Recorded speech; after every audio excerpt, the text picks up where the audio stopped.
Welcome to my presentation for the Prison Educational Transition Program, How Innovative Education Can Solve Two Major Problems in American Society.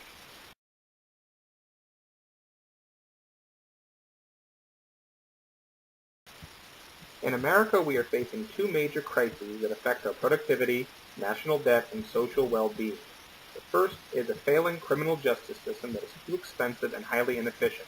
The second is a major shortage of skilled labor that hurts our economy. While seemingly dissimilar issues, both can be improved greatly with the same program. But to understand the solution, we first need to understand the problems. First, America is facing a major shortage of skilled vocational employees. According to recent studies, fields that require training but not a 4-year degree, such as welding and mechanical repair, are facing shortages despite a slow economy. Tens of thousands of high-paying jobs are going unfilled due to lack of qualified candidates in the vocational trades. And second, America incarcerates more of its citizens than any other nation on earth, and every year the cost goes up. In 2010, Washington State averaged $46,897 per inmate per year. With an average of 17,000 inmates, this cost the Washington State taxpayer almost $800 million per year. This might be worth it if the system was proving effective, but studies tell a different story. Studies have shown that the rate of recidivism is nearly 50%. That means we are spending almost $47,000 per person per year on a program with a 50% chance of failure. Why is our recidivism rate so abysmal? Studies by the National Institute of Justice and National Institute of Corrections have some ideas. First, it is believed that the very concept of our penal system is flawed, that it focuses on punishing criminals and not reforming the individual or solving the problems associated with criminal behavior and repeat offense. Studies have shown that requiring offenders to engage regularly with a licensed therapist in cognitive behavioral therapy can reduce recidivism rates by up to 33%. Even when therapy is available, ex-convicts face a very difficult battle finding gainful employment upon release. Lack of career options upon release can be a major factor leading to repeat offense. And according to recent studies, job training, including post-secondary education, can reduce recidivism by up to 50%.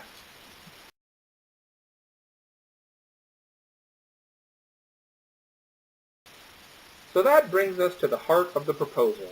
The Prison Educational Transition Program is designed to get convicted felons the job skills and behavioral therapy they need to become productive members of society by training them in the vocations that our country desperately needs.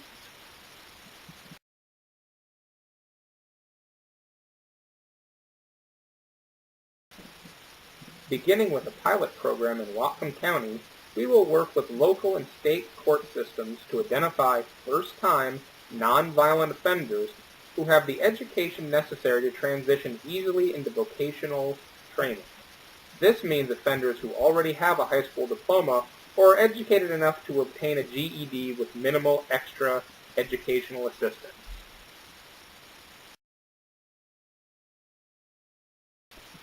Instead of simply shoving them into overcrowded prisons, we will enter them into a house arrest program where we can monitor their movements with the latest technology. Part of the condition of their alternative to incarceration is that they must immediately begin a course of study at an existing, respected local school, in this case, Bellingham Technical College. This means the prisons don't have to build and maintain their own vocational programs. Much better ones already exist. There, they can attend programs pre-identified by the Department of Labor to have good job prospects in their home county. By making them choose one of the pre-approved programs that have been identified as high demand, we can help to ensure they will actually get a job upon completion, thereby reducing their chances for repeat offense and helping the local economy. While in attendance, they must also visit with an approved behavioral therapist once a week and attend any substance abuse counseling if necessary.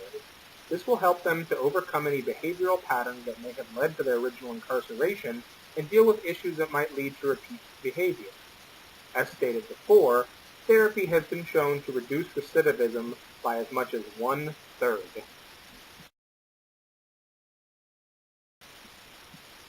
Upon completion of their degree and placement into a paying job, the convict's sentence will be considered complete, and with the 2 years of behavioral therapy, substance abuse counseling, and a 2-year technical degree under their belts, our program will have treated the underlying causes of criminal behavior identified by scientific research instead of simply making ourselves feel better by punishing criminals.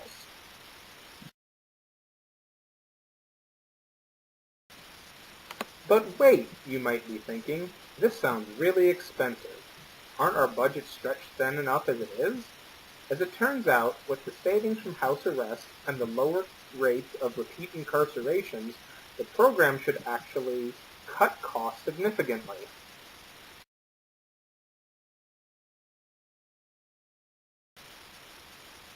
According to uscourts.gov, the cost of home incarceration is only about 31% of traditional penitentiary confinement. In Washington state, that comes to around $14,000 a year. And because only non-violent offenders are selected for the program, there is virtually no risk involved for the community. This has the added benefit of allowing the prisoner to attend a normal vocational college, which would let them avoid the stigma attached to achieving their degrees in prison, increasing their likelihood of future success.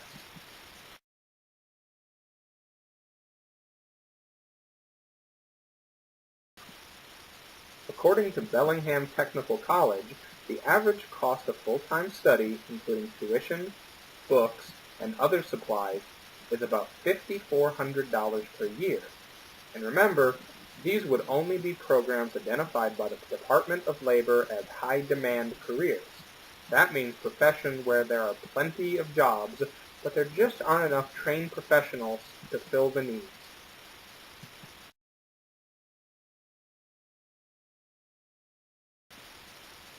While the price may vary greatly depending on the region and needs of the client, a good average for the cost of therapy is around $100 per session.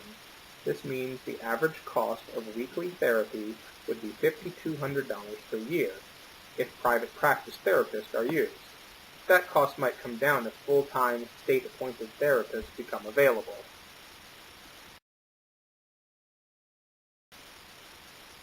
So if you were to add up the cost of house arrest at $14,500 per year, a year's tuition plus books and supplies at Bellingham Technical College at $5,400 per year, and 1 year of therapy at $5,200 per year, that gives you a total per year cost for the program of $25,100.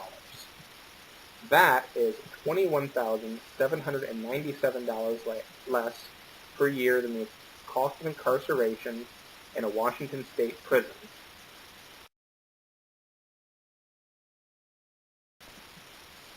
And when you take into account the cost of incarcerating a person who repeat offends, when sentences are generally longer and more costly, the savings to the public could be much, much higher.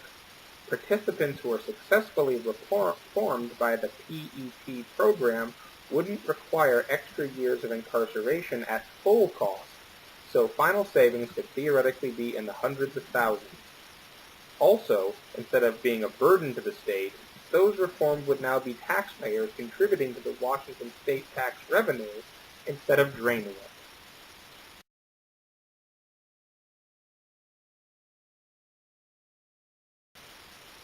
When you take into account the savings to the taxpayer, the higher possibility of success, and the benefit to society in taking a criminal and reforming them into a productive member of society, and training people in desperately needed skilled trade positions that will help the economy, the choice is clear. It's time to reform our criminal justice system and make it work for the country, not be a burden to it. Thank you for considering the Prison Educational Transition Program.